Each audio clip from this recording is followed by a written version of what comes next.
Good evening and welcome to another edition of Money Talk with Melanie. I'm your business diva, Melanie Collette, broadcasting live via SHR Media and High Plains Funding. And I haven't been on High Plains in I don't know how long. Why did I automatically say that? Not broadcasting live on High Plains Funding Talk Radio, but broadcasting live on SHR Media and live on Facebook as well. I'm trying a little something new as an experiment, and I hope it is working well. I'm sure people will tell me if it is not working well or not. Or not. I can see it on one area of Facebook, and I can see it through the new application that I'm using. But anywho, welcome to Money Talk with Melanie. I'm your business diva, Melanie Collette, as I said, broadcasting live from beautiful Cape May via SHR Media. And my guests today are going to be Grant Haber and Zach Beach. Grant Haber is an IED expert, training and technology expert. He's going to talk to us about anti-terrorism solutions. And then a little change of pace for the second hour. We're going to speak with Zach Beach, who is a real estate expert, and he's going to talk to us about buying and selling on terms. So I'm excited about that. I'm hoping that I'm going to be able to see anyone in the chat or anyone who can actually see this video. I can see that I am streaming live, but I don't see that anyone else can see me streaming live because it's odd that there's nobody there. So I'm just saying that for the record. But my guest for the first hour, Grant Haber, is not going to be here until 5:30 today. Oh, I saw one person like my video. That's good. Hopefully they can hear me. Maybe James will tell me whether or not he can hear me. That's the other test. I figured I'd try this out before my guest came. He's not scheduled to come in till 5:30. So I have a little bit of time to experiment with the video with this new technology a little bit. What's the best way to do it is just to go live and try it. I did it with someone else and it worked out really well. So I wanted to try it for my show and see how well it would work. Hopefully James, who just checked into the chat, will be able to tell me whether or not he can actually hear me or no. Or if you can't hear me, because I'm not certain. And hearing is kind of the really important part of radio, as you might imagine. But anyway, my guest for the second hour, like I said, is going to be Zach Beach. We actually talked to his dad not too long ago, who is Chris Prefontaine, who also is in the real estate business, but Zach does a different part of the real estate business. So I'm excited to have him on the show as well today. Anyway, what's going on in the news? Well, the tariffs were just announced, not tariffs officially, but President Trump just announced that if Mexico does not get its act together as far as having illegal immigrants come across the border, that he was going to put tariffs on them as well, starting at 5% and then incrementally at 5% if they continue to go on and not take care of the illegals coming across the border, which I don't think is a bad idea. But from what I understand, he was advised not to do that by both two of his major financial advisors. So that's just an interesting little tidbit. But you have to make them feel the pain some kind of way, is the way I see it. And tariffs is certainly one way to do that. Of course, on the other side of that is the fact that tariffs can also be a tax on Americans, because prices can go up for Americans. And so that's the rub. Anything that we get from Mexico can now be a problem if as far as prices going up. So that's an issue for us to try to solve, to try to manage. But I'm not sure that the problem with Mexico's government is that it's seriously corrupt. That's And so you're not dealing with a normal government. Not that we don't have some corruption in our government. Of course we do, but it's like Mexico's government is entirely corrupt. And that's a serious problem. And so you can't negotiate with them like you would negotiate with a normal everyday government. So that's the biggest thing going on. And also the stock market, because of that. I don't know that I would use the word tanked, but it took a serious hit today by about 350 points. So that's, also a serious problem.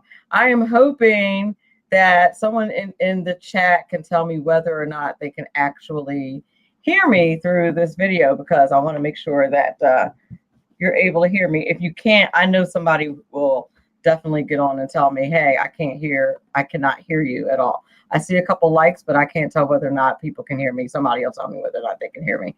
If they can't, they'll comment somewhere, I hope, and tell me that they're not that they're not able to hear me, especially since I've been going for now 17 minutes now. So you're listening to Money Talk with Melanie. I'm your business diva, Melanie Collette. My guests today are Grant Haber and Zach Beach. We will be back in a couple of moments.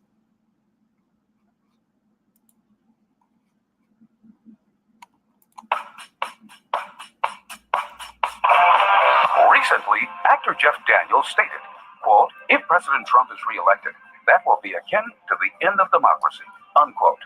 Mr. Daniels doesn't realize it, but that would be a good thing.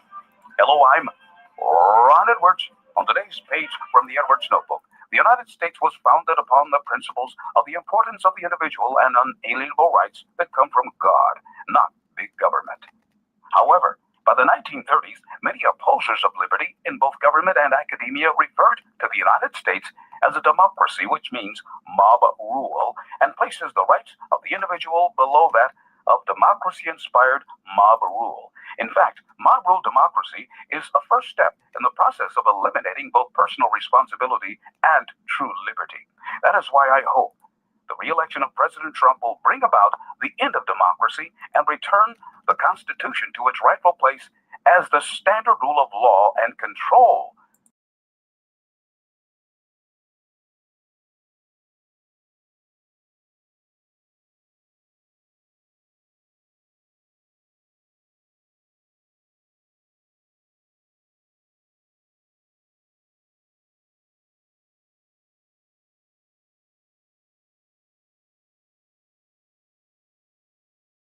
irsexams.school. And if you need more than 6 months, that's okay. Take your time. You're in the course until you pass the exams or until you unsubscribe and reject Tax Mama's emails.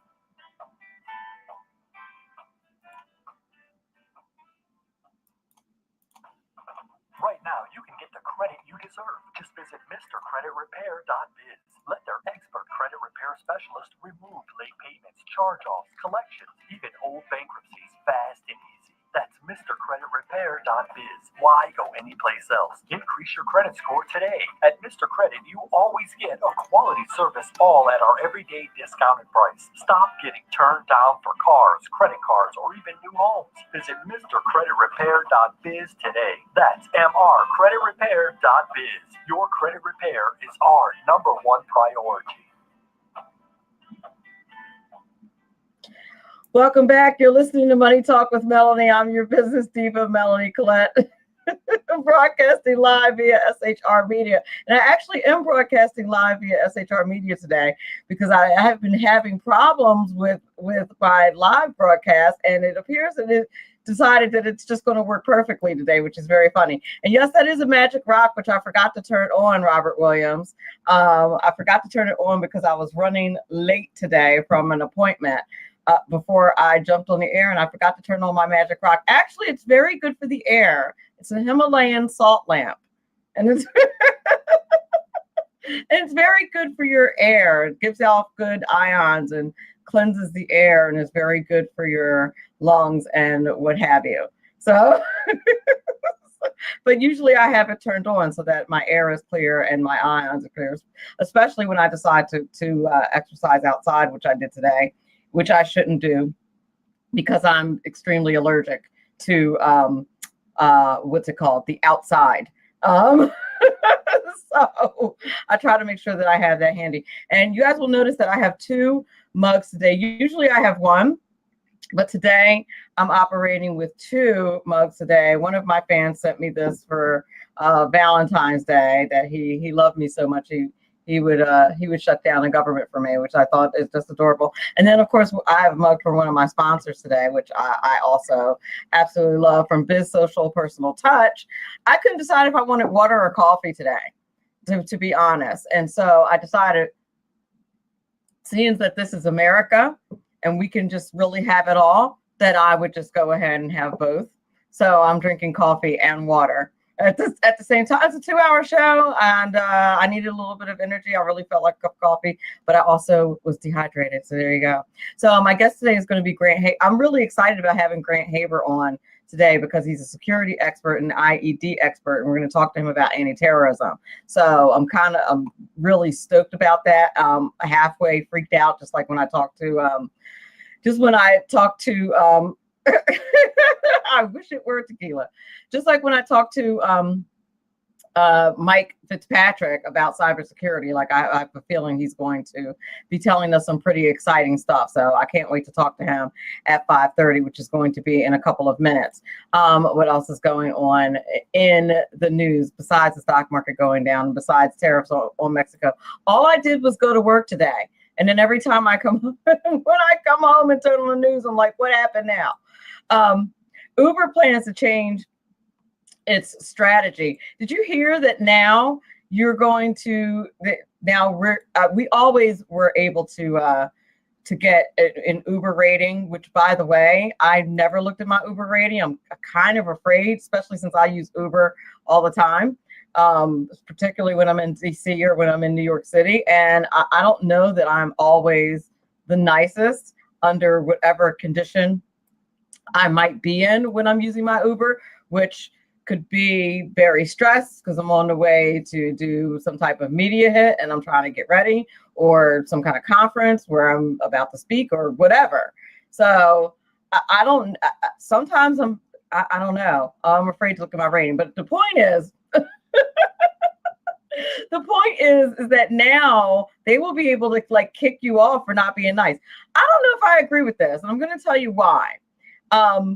Since when, like, I understand we're capitalists and all that good stuff, but since when does the customer have to be nice? And listen, I think that I'm nice most of the time, unless you're not nice to me, or unless you're being like obnoxious, or you ask me out like 25 times. I've already told you no, and now you've made the ride super uncomfortable. But I mean, now we get rated. Now I have to be ultra nice to my driver. Although I do have a funny story. My friend and I were on our way back from an adult drinking establishment in DC one night for a conference, and one of us got kicked out of the Uber. It was not me. I was merely a bystander. I was back in the back of the car, chilling, behaving myself, and the Uber driver got lost, and the person I was with didn't handle that very well. And that person got kicked out of the Uber, but me being the chick that I am, and it being like some kind of bizarre hour in the morning. And of course I got out with her, and we ended up having to walk to our hotel. And now I'm thinking, did I get that Uber because she may have messed up my Uber rating? Just saying. It was an adult drinking establishment, Robert. It was a restaurant that ended in adult drinking, as it tends to do when I'm hanging out in DC. Listen, it's very stressful. Teaching, politics, media, and I deal with teenagers all day. Levon, I'm sensing that the people in the Facey chat, all of you who are listening to SHR Media Land or listening to this via an iTunes download, that the people in my Facey chat are being very judgy right now. I don't know. That's just what it seems like. And all I'm sitting here doing is drinking water and coffee. But anyway, but yeah, Uber's going to start like taking people off of their app if you don't behave yourself, which like I said, I don't know if I'm super in agreement with any of that. Now, here's some good news. Speaking of adult drinking establishments, although I'm not sure if this is good news, the Dollar Tree, the dollar stores are going to start selling booze. Now, alcohol. Did I say booze? But it's by Friday afternoon, dealing with kids in the summer, teenagers in the summer, it's booze at this point. But this, my friends, is water. And this is coffee. Because it's been that kind of day. I've been busy today. But Family Dollar is going to start selling coffee. Going to start selling alcohol. I predict a stock spike. I mean, I'm no super stock market genius, but I predict that the stock for Family Dollars will be going up very shortly. Waffle House serves adult beverages. No, Waffle House is not where I live. I live in New Jersey. Probably down south where you live, Robert. They sell adult beverages at Waffle House. Boom. But but not up here. New Jersey, basically the rule in New Jersey is if it's fun, then don't do it. If it's fun or has any kind of liberty or freedom whatsoever, unless of course it's smoking weed, because they're trying to legalize that here. But any other kind of freedom that you're entitled to by the Constitution, if it's New Jersey, their goal is pretty much to just kill it. That's pretty much what their what New Jersey's goal is, because it's a blue state and they are a bunch of kill. I still live near an island that has blue laws.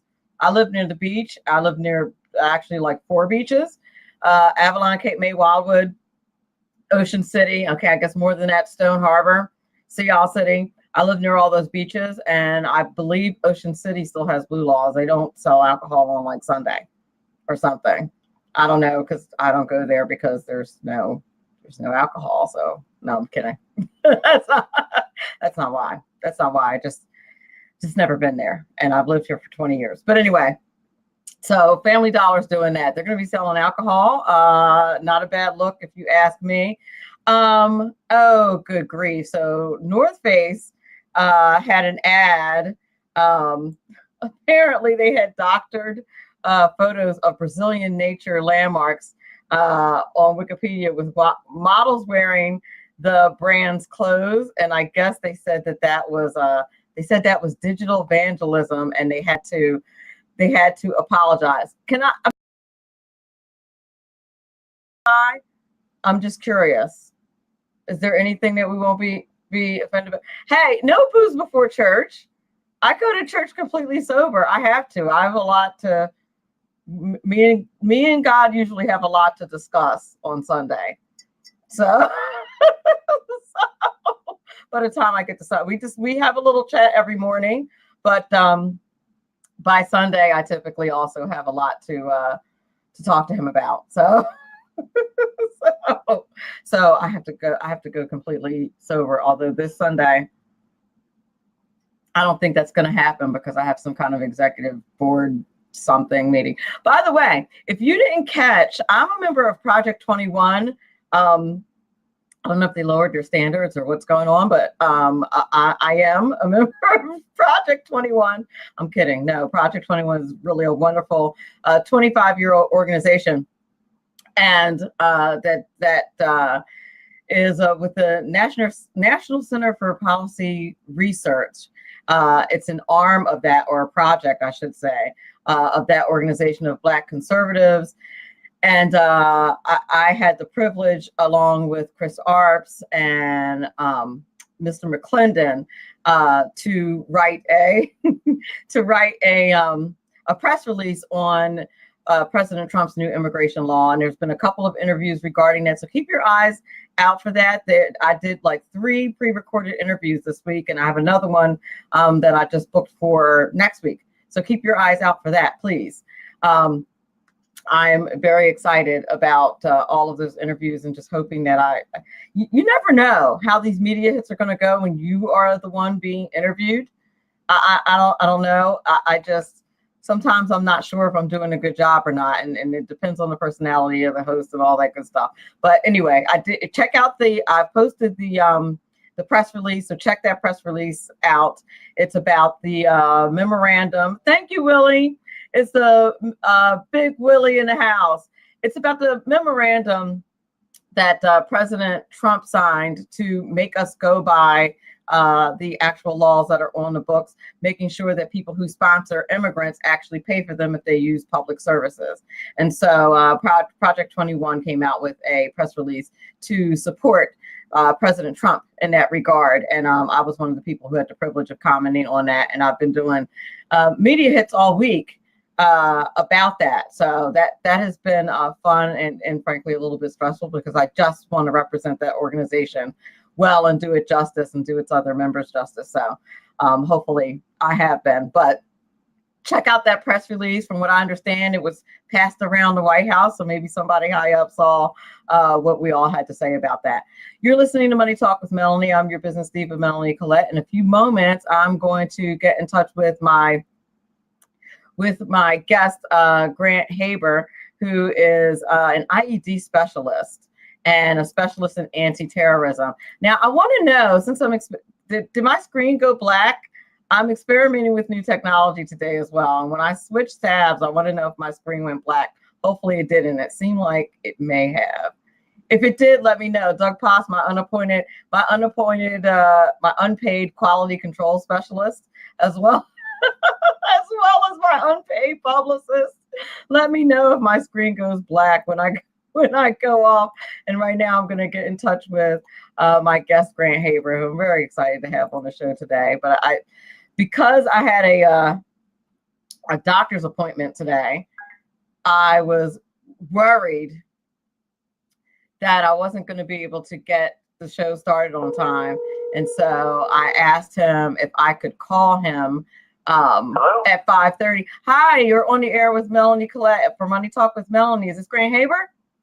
Speaking. How you doing today? Hi, very good to meet you. You're live. I apologize. I was just explaining to the audience that I was afraid I was going to run a little bit late today and get the show started late today, but that I was very, very excited to have you on the show. It's a pleasure to be here today. So I'm sorry that it was so sudden and I didn't give you a chance to warm up, but but that happens. Not a while. So I do a few quick push-ups.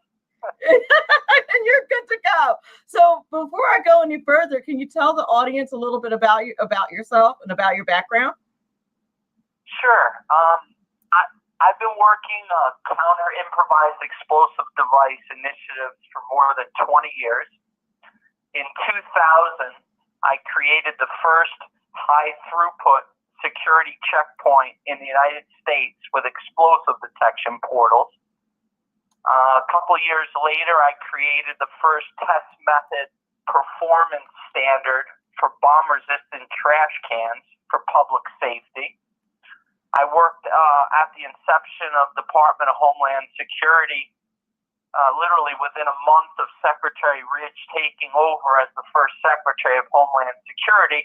I worked with DHS headquarters to move our country in a direction to establish test standards for bomb-resistant trash cans so that we make sure these anti-terrorism technologies that are being deployed to keep the public safe actually work.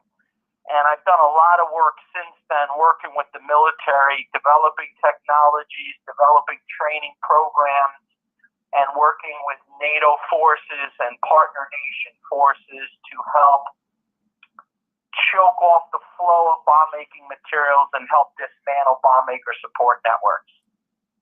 Wow. That's amazing. So I have so many questions to ask. So my first question is, can you explain to the audience, we hear the acronym, I should say, IED all the time. Can you explain what that stands for and what exactly that is? I think we all know it's an explosive, but the nature of it, if you would explain that. Sure. An IED is an improvised explosive device. In simple terms, it's something that's intended to inflict harm or cause a lot of damage or both. And they come in a wide variety of forms, from suicide vests to roadside bombs to vehicle bombs to you name it kind of bombs that are built and employed against military, police, and civilians. And so it's improvised because it's not something that's manufactured commercially. It's because it's something that's homemade. Is that why they refer to it as improvised? It kind of makeshift. Let's put it together and go out and cause lots of havoc. And it's low cost. The materials that are used to make the IEDs are also low cost and readily available in many different forms, and they're very lethal. So this has become and will be for the foreseeable future terrorist weapon of choice. And that's why you would classify the IED problem. Is that the biggest crisis or killer of our soldiers in these areas that we're trying to protect? And where we're still fighting legitimate wars, like in Afghanistan? Improvised explosive devices are the number one casualty producer on the battlefield, not just for U.S. forces, but for coalition partner nation forces and civilians. The majority killed, wounded, and traumatic brain injuries are a direct result of the IED threat that is enduring now for almost 50 years on U.S. soil, dating back to the 1970 Madison, Wisconsin University bombing, to present-day wars in Afghanistan, Iraq, Syria, Libya, Yemen, Somalia, you name it. All those countries are dealing with the IED crisis. And how would you say, and I guess, I mean, there's so many things at stake here. We live in the United States where we have a free country, we have a free press, we have access to the internet, we have things that, in other countries, in China, I actually wrote a paper on this. I was amazed about Google in China. I guess I had forgotten that they were communists. But when I wrote the paper about them and all the restrictions that they have on the internet, we just don't understand how fortunate we are. But on the other hand, one of the reasons why people are able to make these devices is because of access to such information. And I'm wondering, as somebody who works to prevent these things, where you fall on that situation. Like, what's your opinion on how much access we should have? Do you have an opinion on it? I do. I feel strongly that our best defense at home is a strong offense overseas. We know which countries terrorists go, extremists go to train and to learn how to build these IEDs, and then they import this knowledge back to their respective countries. We need to do a much better job training and equipping. The term is enabling partner nation military and police forces to become sensors of the most common bomb-making materials. We also need to be very cognizant of the environment where these tools will be deployed. What I mean by that is, if you look at our airports, for example, and you go through a security checkpoint and you get pulled to the side and they do a swab sample on your bag, and then they insert the swab into a machine that does an analysis and is looking for red light, green light. Those machines are looking for very, very invisible to the eye, let's just call it, residues of explosives. Now, in that airport environment, it's a sterile environment. You shouldn't be encountering explosive residues. But if you take that exact same technology and you put it into a highly contaminated combat zone, now you have a problem where this target invisible residue transfers from surface to person, person to person. And at the end of the day, when you use those tools, which work great in a sterile environment, you put them in a highly contaminated combat zone, your end result is going to be a conclusion where these machines believe everybody's a bomb maker.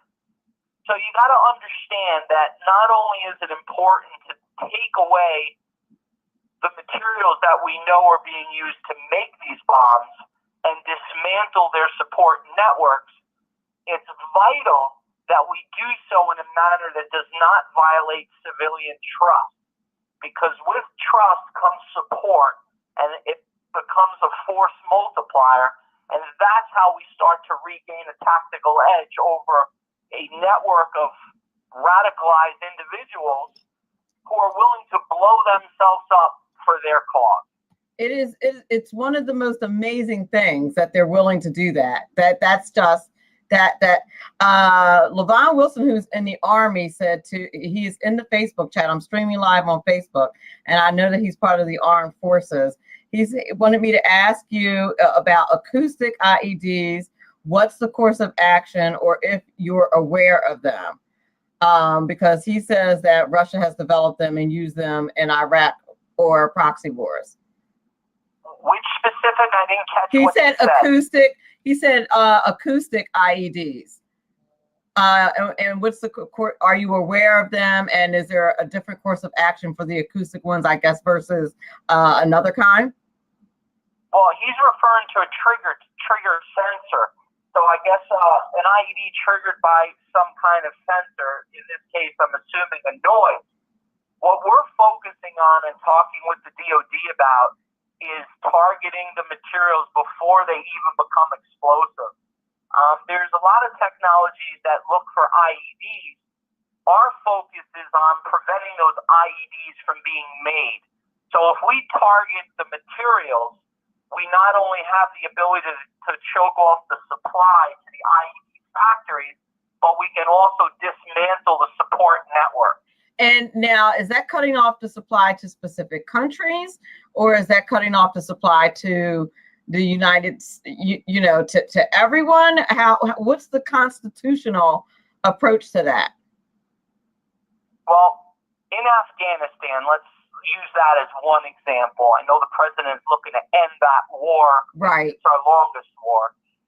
In that country in 2010, President Karzai issued a presidential decree that banned ammonium nitrate and calcium ammonium nitrate from being imported, possessed, distributed, stored, etc.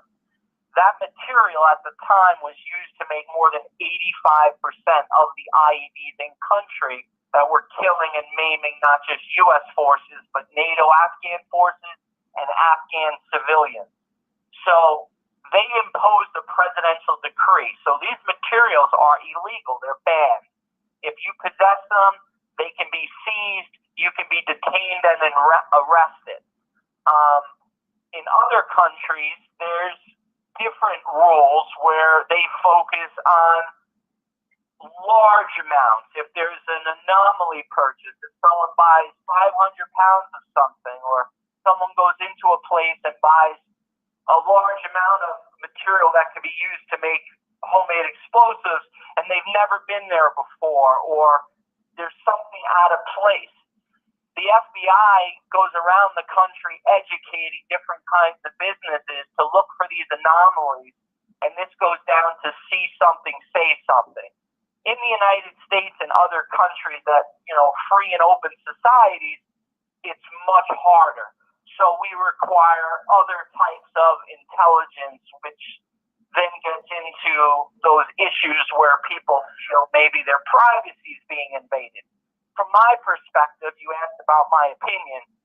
If you're not a bad guy out there committing crimes, then you're not going to be getting picked up by the algorithms and the systems.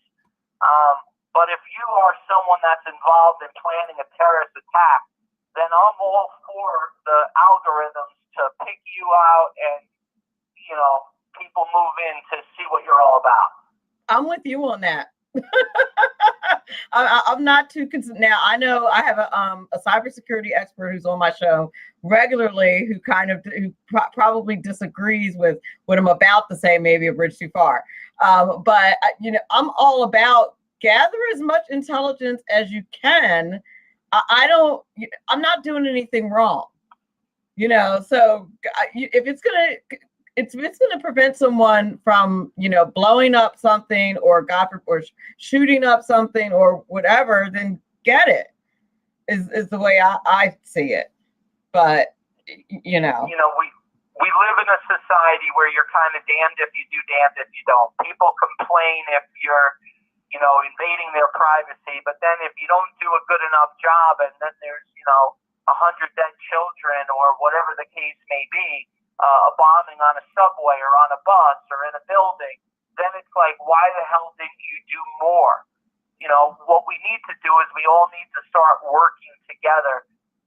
But we really need to start doing a better job overseas, because we know the countries where they're training people, radicalizing people, teaching them how to what needs to be done over there to eradicate those threats from those countries, to make it harder for people to go somewhere with like-minded crazy people that want to inflict harm on the free world. And we at some point we have to do something, and there's usually only a couple of choices. So if the choice is between putting, like you said, putting schools and children and people at risk, or giving up a bit of your privacy, then in my opinion we might have to do that. But it's certainly a slippery slope, because the government is the government, and we see what went on with allegedly went on with President Trump and the surveillance and all of that kind of thing. He was technically just a regular citizen and a candidate for presidency, and it seems as though, at this point, that he was being spied on, or spied on or surveilled, if you so that's a very slippery slope when people have that much power. Yep. There's a couple things to put into perspective. If we I'm just going to keep singling out Afghanistan because it's our country's longest war. The president wants to get out of the war, and there's a lot of good people that want to help him achieve that objective. They also want to make sure that we don't create the same vacuum in Afghanistan that was created in Iraq by a premature withdrawal without creating a program that would enable the Iraqis to prevent the IED crisis from taking ISIS from a new organization into a caliphate that we've had to spend 5 years, breaking it back. So 2 out of 5 Afghan children, that's 40%, are unable to go to school today after nearly 18 years of war. That's 40% of Afghan children cannot go to school. There's over 1,000 schools that are closed because of fear of these IEDs and attacks. This should not be after 18 years of war and $5.9 trillion invested in the Iraq and Afghanistan wars. It just makes no good sense. So if we look at things from an economic standpoint, we need to start to realize that we can't afford to keep spending trillions of dollars to fight an enemy that uses $50 to $100 bags of oxidizers to make their most lethal weapon. Instead of high tech, we need to look more low tech, low cost, strategically targeted, and utilize not U.S. forces, because these aren't our countries, utilize partner nation forces to get out on that battlefield and start analyzing any and all unknown bulk materials that they come in contact with to determine if they're the most common bomb-making materials that the Department of Defense drilled down on and said, these 2 materials represent more than 90% of the bombs. We're going to go out there and we're going to rid this country of these 2 materials. And in the process of dismantling and the process of choking off the supply of these 2 bomb-making materials, we're going to have the opportunity to seize other weapons, as well as dismantle the enemy support networks. Now, we can start to deliver measurable gains. And what these measurable gains mean to the United States, because most people feel, what do I care about this Afghanistan war? We've already, had, thousands killed, tens of thousands wounded, and hundreds of thousands of traumatic brain injuries. Why should I care? The reason being is we're looking for an exit strategy, but we can't walk away from that country without pumping up its economy. Their economy is so far distressed with a 40% unemployment rate and IEDs going off around every other corner. We need to do something about that. So think about it economically.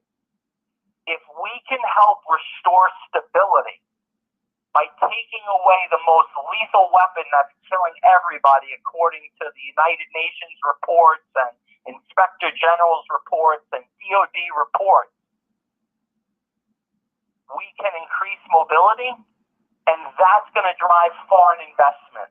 The foreign investment that will be pumped into Afghanistan is vital for our exit strategy. Okay, now that makes a lot of sense. And, that approach seems to me to be a much better approach than the nation building approach to bring democracy to, listen, I love democracy like everybody else, and I wish everybody could live in a democracy. But I do believe that democracy has to be established the same way we established ours. They have to want it and fight for it. We can't go do it for them. So I think, but I think the economic piece is a very important point that you point out, because no matter who you are, no matter what form of government you have, that economic piece is very important. So no matter what kind of government you have. So go ahead. I'm sorry. In a country where there's 40+% unemployment, suicide bomber recruitment is very high and very easy. People are willing to blow themselves up so their families can be provided for, in hopes that their families can make it another month, another year, another however long. This is a serious problem.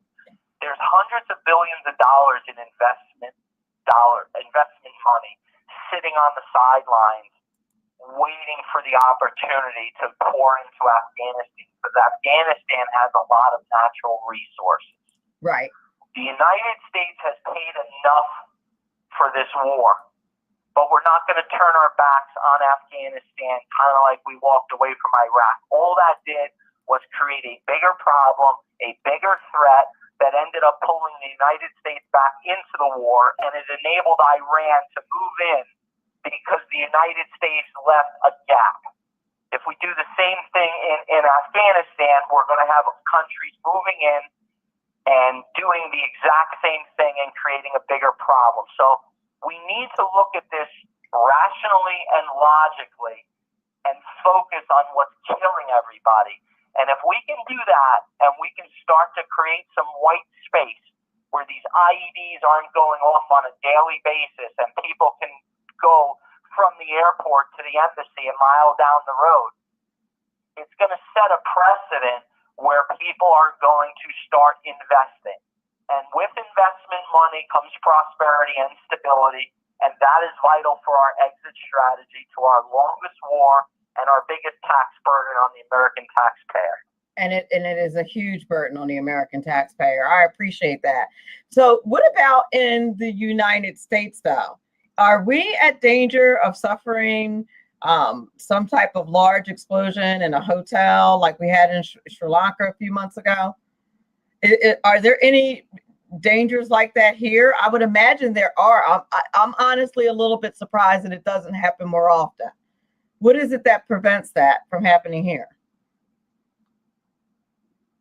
See, there's several ways of looking at it. First and foremost, we must recognize we're not immune.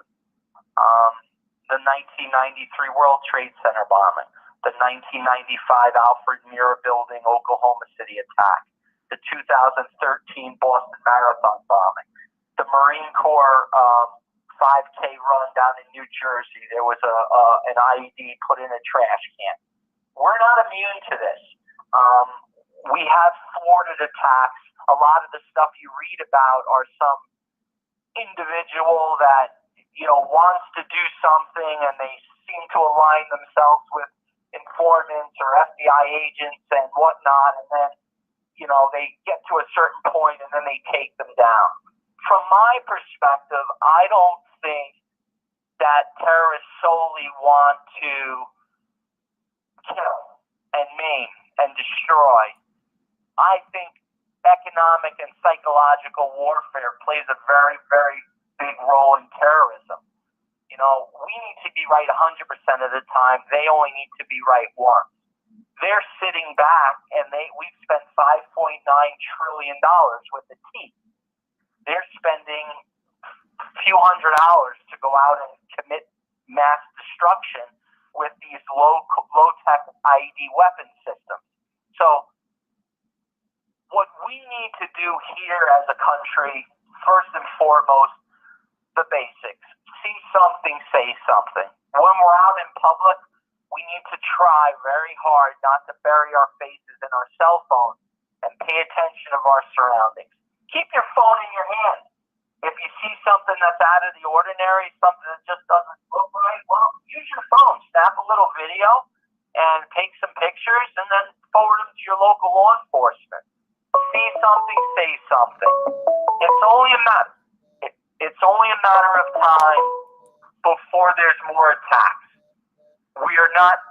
Terrorism is not going to end. There's no magic silver bullet, magic wand. We just need to do a better job at the minimum overseas, because our best defense is a strong offense, and we need to give the law enforcement community here in the United States the resources that are necessary to gather the right intel. Indeed. Indeed. So listen, we're about to close this hour of the show. Can you tell my listeners where it is that they can get in touch with you if they want more information about your organization, which is the American Innovations? Go ahead. We can be reached at AmericanInnovations.com. We're also in the process of building out a Facebook, a Twitter, an Instagram, and another website that is going to be all centered around IED crisis. So real soon, coming soon, will be IEDcrisis.com, and you can find IED Crisis on Twitter and Facebook and Instagram. We're trying to do our best to create awareness, but we all need to work together towards a common objective. I completely agree. I really appreciate you having me on the show today. You being on the show today. I was explaining in the open a little earlier that I've been doing a lot of media hits here recently. I appreciate you being on my show today. So all week long I've been on other people's shows. I apologize.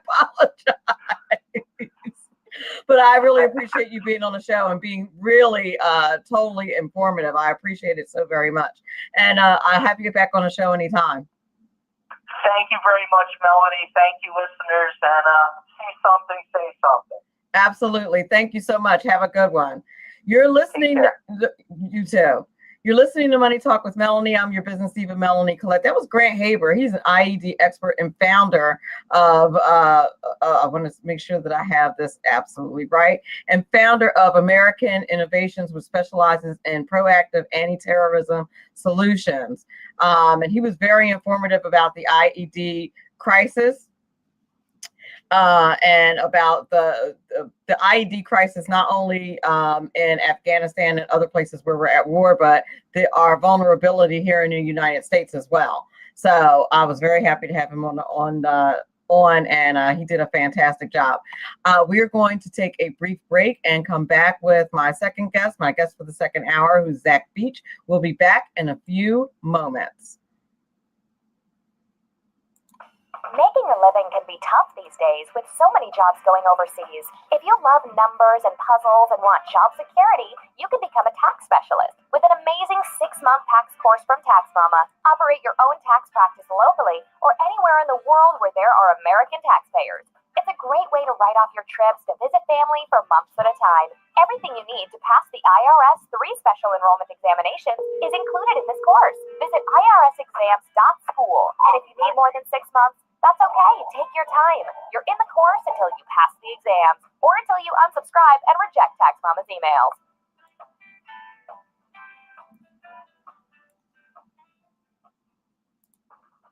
Right now, you can get the credit you deserve. Just visit MrCreditRepair.biz. Let their expert credit repair specialist remove late payments, charge-offs, collections, even old bankruptcies fast and easy. That's MrCreditRepair.biz. Why go anyplace else? Increase your credit score today. At Mr. Credit, you always get a quality service, all at our everyday discounted price. Stop getting turned down for cars, credit cards, or even new homes. Visit Mr. Good evening and welcome to another edition of Money Talk with Mel. CreditRepair.biz. Your credit repair is our number one priority.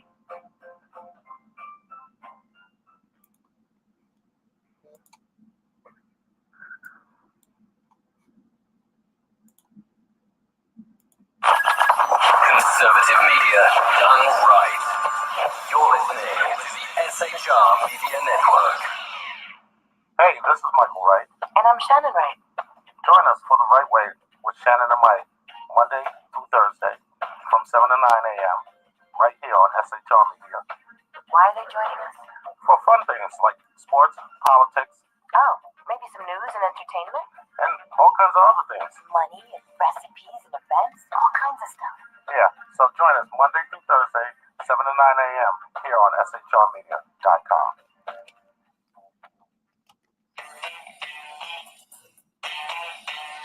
From a public locker inside a dilapidated Long Island rail station comes the show designed to piss off liberals.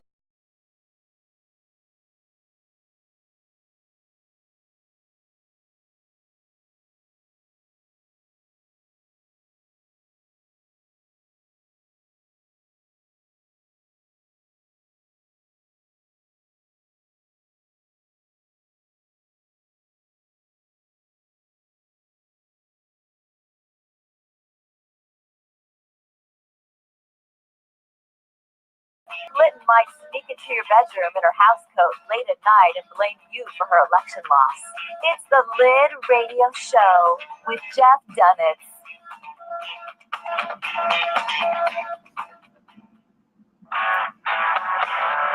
Hey girls, Carry Girl Gear is here. More and more women every day are concealed carrying, participating in competitive shooting, and getting firearms training. It's not a boys' club anymore, and we don't have to shop in their stores anymore either. Finally, a cool and unique clothing line just for women. Dope tees and hats for the patriotic, concealed carry, and 2A girl. So what are you waiting for? Go check out carrygirlgear.com today. It's your business diva here, Melanie Collette. I am inviting you to a front row seat as I discuss some of the most intriguing details of wealth and finance with today's movers and shakers in the world of business. Listen in and discover financial truths on a global, domestic, and household scale. Uncover topics that will impact your wallet today and in the future. Money Talk with Melanie airs Monday through Friday, 5 p.m. East, 2 p.m. West, right here on SHR Media and High Plains Pundit Talk Radio. You can't afford to miss it.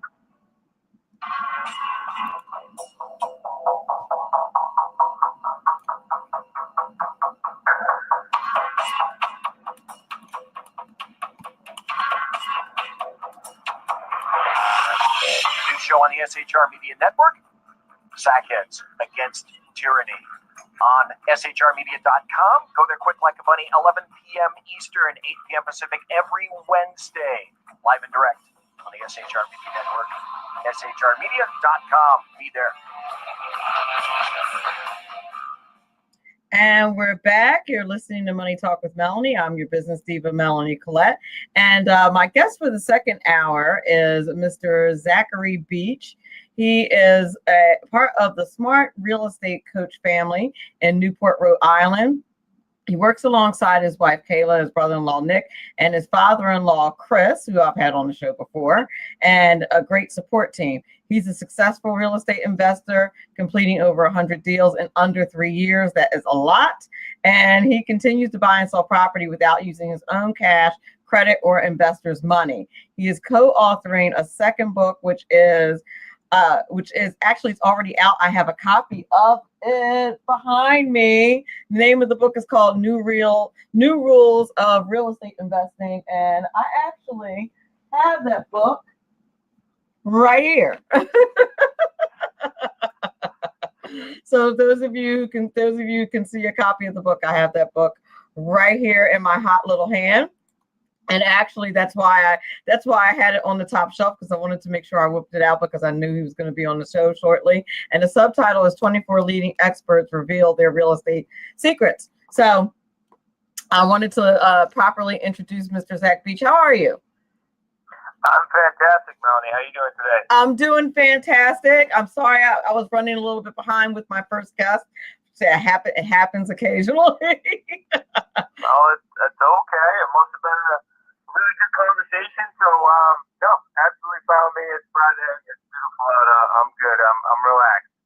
Oh, very good. It is. I don't know where. Wait a minute. I just read exactly where you are, but it's very nice in New Jersey right now, which it has not been for quite a few days. Oh, it's beautiful. It's 75 here in Southern Rhode Island. So I'm sorry to hear that, but yeah, it's been really nice day today. Yes, we've had rain every day. Well, listen, is there anything that I left out of your bio that you want to tell the audience? No, not really. I think you did a fantastic job. Yeah, I've been buying some real estate now for about 3+ years, and I work along with my family. So talking about building and scaling a business with your in-laws is quite the story. But we fit well, and it's been a heck of a lot of time. And I'm just lucky enough to be able to do all this with a fantastic team before I turned 30. So. That's amazing. And 100 deals in 3 years without using your own money. So I have to ask, how in the world do you do that? What are the first steps? What is one of the amazing tips that we can find in this book? Yeah, absolutely. Yeah, go ahead and dive into the book where we not only hit our niche, but we really get to mastermind and dive into other fantastic experts that are in real estate. But yeah, we buy and sell property using a couple different techniques. One's a lease option. The other ones are owner financing and buying properties subject to the existing loan. So yeah, pretty much just buying creatively with using paper instead of using your cash, your credit, or asking other investors for money. I like it. I'm very interested in the lease option. In particular, because I think in this day and age, even though we have a very good economy, people are still having trouble coming up with big lump sums of money in order to get a house. And I hear one of the ways to do that is the lease option, but it seems to be complicated. How does that, do you need a lawyer in order to do a lease option? Are there some things that you should look out for as a buyer or a seller or somebody who's doing lease option? How does that work from the buyer's perspective? Yeah, so of course, I mean, I always tell everybody to seek, your attorney's advice, but I always warn those as well, and just always ask when you're working with an attorney, how many creative financing deals have they done? Because there are a lot of attorneys out there, and I love my attorney, and I think it's always important to seek legal advice. But there's a lot of attorneys, especially in the real estate world, that just work inside their cookie cutter box and just do the traditional closing. So just making sure that you're working with somebody that kind of thinks a little bit outside the box. But just being a regular person just trying to buy a property, maybe because your credit's a little off, or maybe you're self-employed and you just need some time in order to get what banks call seasoning. Typically, someone who's self-employed needs to show how much they're making for about 24 months. And I actually, personally, my wife, we actually bought our first property that we live in today on a lease option. I was able to work with a homeowner who had a second home that was willing to sell the property on a lease option. So we actually currently live in that property. So anybody out there that's looking to buy their property on a lease option, I've been there, especially investing, but also in my personal residence. But being somebody who needs their credit repaired, or even somebody that just needs to work up their lump sum, like you said, just make sure that you're structuring the deal accordingly, right? And make sure you're protecting yourself, just like just treat it like any other real estate transaction. Just make sure you're protecting yourself. So it's not much different than if you're leasing an apartment, except you're adding the buying component to that. Like it's a similar thing that you're agreeing to certain things, but you're also adding to that. You're agreeing to the price of the home. You're agreeing to how long you're going to lease. You're agreeing to. Does that money have to be put in escrow, like they do with a security deposit for an apartment, or can the people who are selling the house do whatever they want with that money? Sure. So the seller typically is going to want like a non-refundable deposit, or at least that's the way we sell our property. So, when you're buying, you're trying to structure a deal or trying to structure a property that you want to live in, there's a couple components that you're going to be working with. You're going to be working on the purchase price or the amount of equity that you're locking in with the homeowner. If there's a mortgage on the property, you're going to talk about how much you're going to be paying monthly. And if you have the ability to just take over the principal, interest, taxes, and insurance for the seller, that's how we structured it. Okay. And then in the future, you're going to structure, because that's how you can benefit from the principal pay down on this property. So you can actually leverage yourself by using the seller's mortgage already on the property, because there's already principal pay down coming off of it. So you can actually leverage that. And that way let's say you got to agree upon an end date or a term in which you have to exercise the option. But on and before that end term, if you structure it correctly, all you're going to have to do is pay off the remaining balance of the mortgage and then pay the equity that you locked in with them at the beginning. And that certainly helps you. It actually helps you with your down payment in the future, as you can imagine. Right, exactly. And all that, and you basically will want to make sure that all that is laid out in the beginning. And my guess is when you're quote unquote kind of done, so to speak, structuring that deal, that's probably at which point you can take it to a lawyer who has experience with those deals and have that person look it over and make sure it's okay. Yeah, absolutely. And if people haven't gone through our what we call our quantum leap systems course, we have our attorney documents in there. So I recommend that you can already have those documents, say 95% done, and all you have to do is just go bring them based upon your state to a local attorney to make sure that there's nothing associated with just your state that's not in that document. So we actually have already done that for you.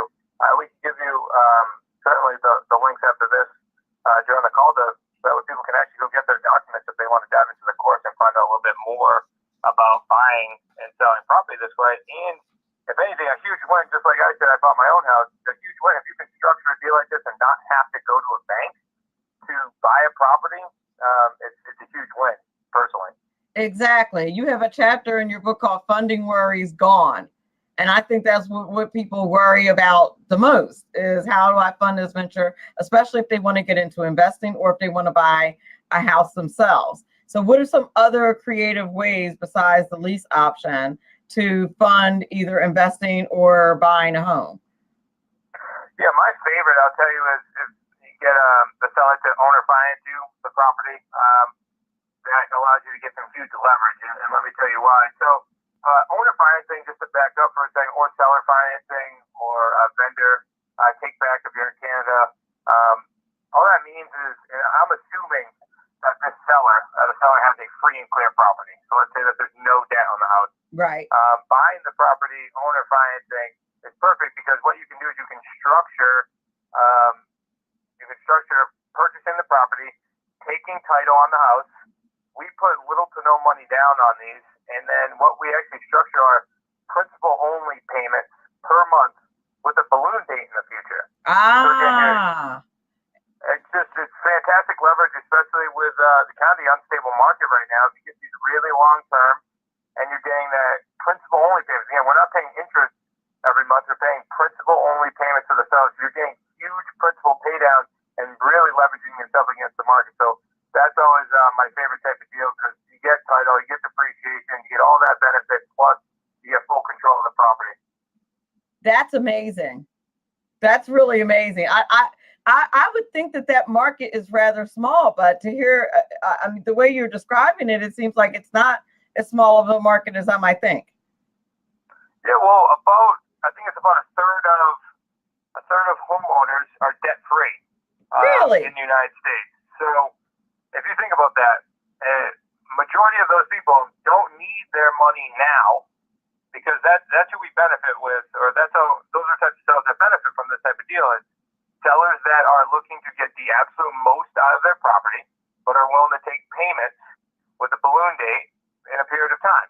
So if that person, under the assumption that if that seller needed money today and they're not set up correctly, then they would have already pulled out the money, refied, and pulled out their money already from the property. So you're going to be really working with, if you're in this type of business, working with sellers that are looking to maximize the return, maybe draw out some of that capital gains over a period of time, and certainly maximize the return. Excellent. Now, one of the things that I have the privilege of doing, and I say privilege, quote unquote, no, it really is a privilege, is teaching is teaching financial literacy to high schoolers. It's required. New Jersey happens to be, if New Jersey does one thing right, it happens to be one of the 6 states in the country that requires financial literacy by law, and I have the privilege of teaching that to high schoolers. And one of the things, of course, that I try to teach them is to invest their money early, to diversify, et cetera, et cetera. What are the advantages to investing in real estate as early as you possibly can? Oh, yeah. Well, I want to first commend you. I mean, that's absolutely fantastic that you're teaching high schoolers. I wish I knew how to handle my money better when I was in high school, because I would be light years ahead of where I am today. So me and you both, I commend brother. you for that. And I try to tell them, like, when I was your age, if I had this information, it would have been wonderful. And I give them all kinds of, they'll figure it out. Yeah. I'm not sure they're totally buying it because, I'm old and I don't know what I'm talking about. But even though, awesome. I have a podcast and all these degrees and stuff, but I don't know what I'm talking about. That's awesome. Well, thank you for that. Well, Melanie, the advantage to investing in real estate, of course, is you have a physical asset that sits on land as well. So, I mean, the stock market, we talk about this all the time, the stock market, no matter how big the company is, it could go to zero at some point in time. Absolutely. You don't have any control of that. Even back in 2008, when my father-in-law, his properties, you hit hard, his properties went down to roughly about a third of what the overall price was before. But the point is, they still were at a third of it. So it never went down to zero. So as long as you have the ability to invest in real estate, and then of course think about the long term. Really, it's a long term game, especially. Plus you get depreciation on the property. So as markets go through their cycles, because we're in there's many different markets, even where I am, there's probably about 3 different markets. They go through their cycles, and as long as you're sitting on these properties, you're going to be able to make out in the long run. That's just what's been proven. So as long as you're not in a rush, and if for some reason the market does take a downturn now,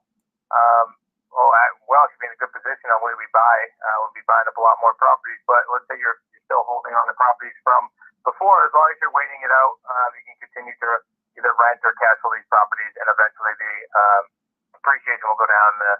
The appreciation on these properties will eventually go up. So it's just I don't know other way to invest. I think it's the best way to invest in my mind. That makes a lot of sense to me. People are always going to be seeking someplace to live, for sure. And so, I tell the students, I'm like, you want to do some stocks, some bonds, some, and some real estate investing. You really want to spread it around when you start thinking about investing, and buying property is certainly one way to do it. If you're brand new, say you're old like me, and you're brand new, and you're like, I want to, well, I'm old to them. And you want to get started real estate investing. Where would you begin? Yeah, so obviously there's many different niches in real estate, and we're one of many. How I would approach any single thing that I want to learn is I would first do some research, find out which niche that fits best for you, and I recommend that if you haven't read the book out there, then I would dive into our new book, as you're going to be able to touch upon many niches, and you get them in these quick snippet chapters with some expert advice, which is just a really cool place to dive into. So I would first find out the niche you want to get involved with, and then find out the mentor, because every single thing that I've wanted want to learn and at least master, I've always had to have a coach or a mentor or somebody that is in the place and where I want to be in the future. So I highly recommend that. And once you do that, then it's really, put the blinders on. Then you have to just trust in the system in which you decided to be a part of, and put the blinders on and make it I always say, a 3 to 5 year plan. Because if you really want to get good at anything, it's going to take some time for you to learn the system, learn the little nuances in the business, and once you're able to do that, that's when you're going to be able to create these great deals. Out of those 100 deals that I've done, there's some really great deals towards the end of those hundreds, because the first couple months I had some big hiccups. It's just the nature of the business. So, but I lived and I learned, and just continue to move it forward. So that would be my 3 steps on which I would do: find a niche, find a mentor, and then put your blinders on. I like it. That's very good. I have a question in the Facebook chat. Somebody asked if you had any opinions about the semi-dead strip malls. I think that's an excellent question. Thank you, Doug, from the Facebook chat. What do you think about? And I guess what he means is from an investing perspective. He said they're semi-dead, which I tend to agree. A lot of these strip malls, you see many empty stores. Are they? Yeah. What do you think about leasing those properties out, or buying them or investing in them or anything like that? Yeah, I think it's a great opportunity. That's the whole niche in itself, to be 100% honest with you. People that develop big commercial spaces. I can tell you what seems to be popular, and this is definitely outside of my knowledge, but what seems to be popular right now are those big trampoline places. And those big trampoline places seem to be finding their ways in every single big strip mall that happens to be there, because they're looking for those big commercial spaces.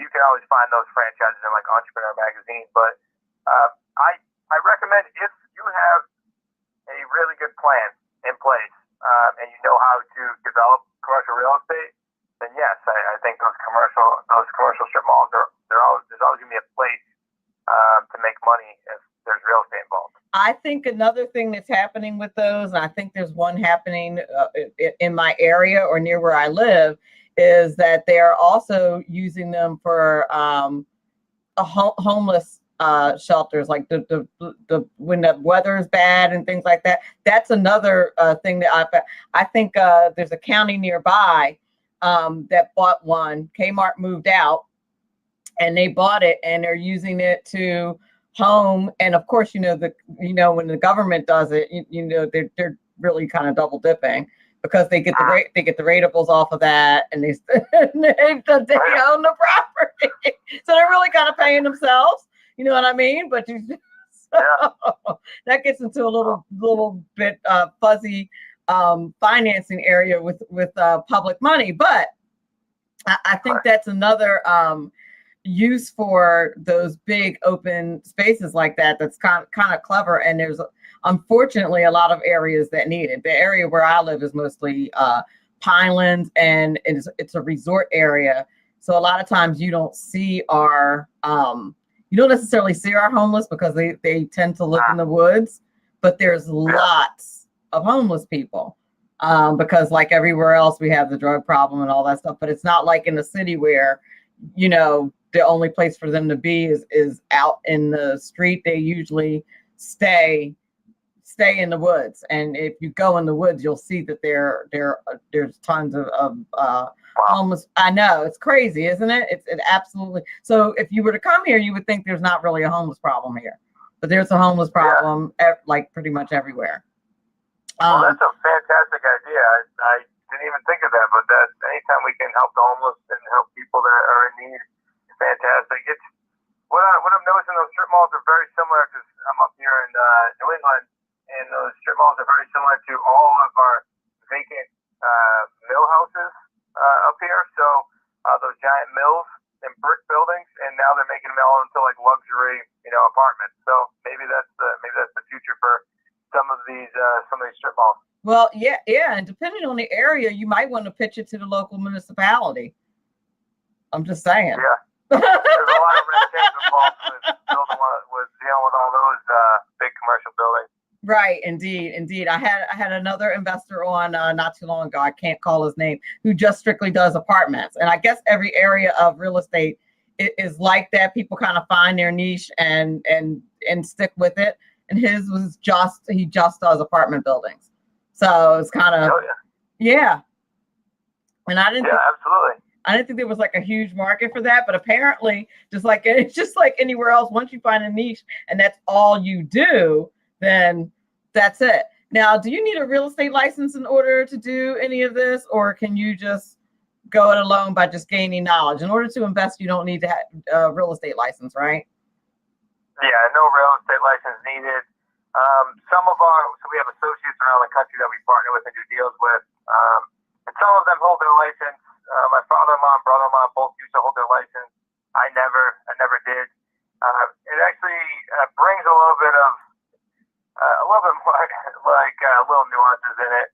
If you hold your license, then you always have to disclose that you're a realtor, and if you're calling to buy property, it sometimes just makes things a little more slippery. Because if somebody's gotten a call from 100 different realtors to list their house, and then you call to provide a different option for them, but you then have to reveal that you're a realtor, sometimes it just kind of gets in the way. So we tend not to hold our license, but some people do. It's just there's pros and cons to both. I can see how that could get messy. Especially just really, I hold an insurance license. Any of those licenses, things just get messy. Does it? Because anytime you have to report to a board, right.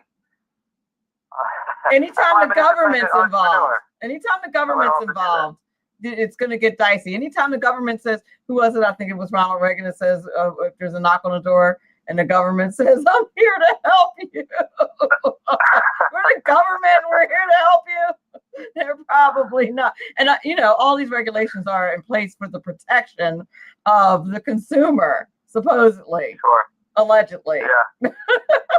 So how do you use social media with your real estate business? And I'm assuming that however you use it can also be parlayed into other businesses. So I'm always interested in how people in different genres or different areas of business use their social media. How do you use it for leads? How do you use it?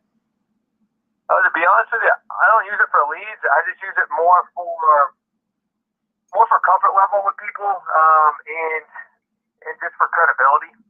Because we have our A+ rating with the Better Business Bureau up here, and so we're always working on our credibility, and especially when you're buying and selling property that's maybe a little different, a little more creative than most people are used to. Especially people don't wake up in the morning and say, "Hey, I want to go sell my property on a lease option," or "I want to own or finance my house."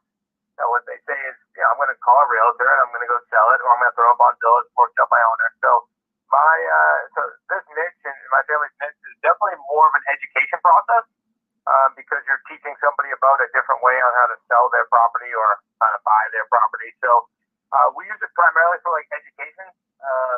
So what we'll do is we'll put out a video or two a week going over commonly asked questions, or showing more recent property that we have to drive some traffic, but just more or less to give people a better feel of who we are, what we do, and that we're really here to help and find solutions. Yeah, I think a lot of times whenever you're doing something a non-traditional way, people are suspicious as to whether or not it's legitimate, and I would think that would be the same thing in real estate. Listen, tell the audience where they can pick up your book, which is very informative. One of the blessings about having the show is that I get so much knowledge. I cheat because people send me these books and investing information, and thank you for signing it too, by the way. I appreciate it very much. Actually, I think Dad signed it too. Yeah, so I appreciate this book very much. But how can people get in touch with you on any of your social media and follow what you do and look at your videos and that kind of thing and get your book? Yeah, absolutely. So we'll give you our book for free. No shipping, no handling. We're not like everyone else there. You don't gotta pay for shipping or handling. We want to give it to you absolutely for free. All you gotta do is go to the website and give us your address. And we'll ship it right out there. So you're gonna go to the website. It's New Rules for Free. It's spelled out for